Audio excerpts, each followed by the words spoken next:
தினமும் ஸ்ரீரங்கம் ரங்கநாத சுவாமி திருக்கோவிலின் கண்ணாடி அறை சேவையை கண்டு வருகிறோம்.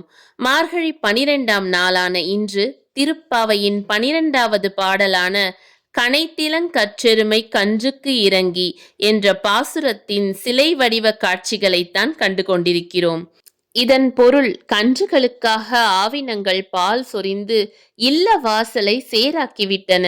இவ்வாவினங்களுக்கு சொந்தக்காரனான ஆயனின் தங்கையே, கொட்டுகின்ற பனி தலையில் விழ உன் வீட்டு தலைவாசலில் காத்திருக்கிறோம்.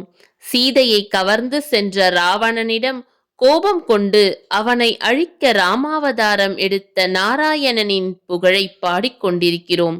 ஆனால் நீ பேசாமல் இருக்கிறாய். எல்லா வீட்டில் இருப்பவர்களும் எழுந்துவிட உனக்கு மட்டும் ஏன் இந்த பேருறக்கம்? இப்பாசுரத்தை கண்ணாடி அறை சிலைகள் அலங்கரிக்கின்றன. உற்சவர் ராமன் குகன் நட்பு திருக்கோலத்தில் காட்சி தருகிறார்.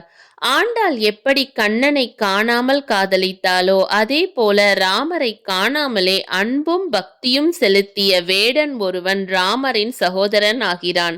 அவன்தான் குகன். ராமர் வனவாசத்தின் போது கங்கையை கடந்து சித்திரக்கூடம் செல்ல மரக்கலங்கள் கொண்டு வந்து அதை அன்னப்பறவையில் பயணிப்பது போல அழகாக செலுத்தி ராமன் சித்திரக்கூடம் அடைய உதவிய குகன். ராமர், சீதை, லக்ஷ்மணர் நின்ற கோலம் இன்று கண்ணாடி அறை சேவையின் சிறப்பு தரிசனம்.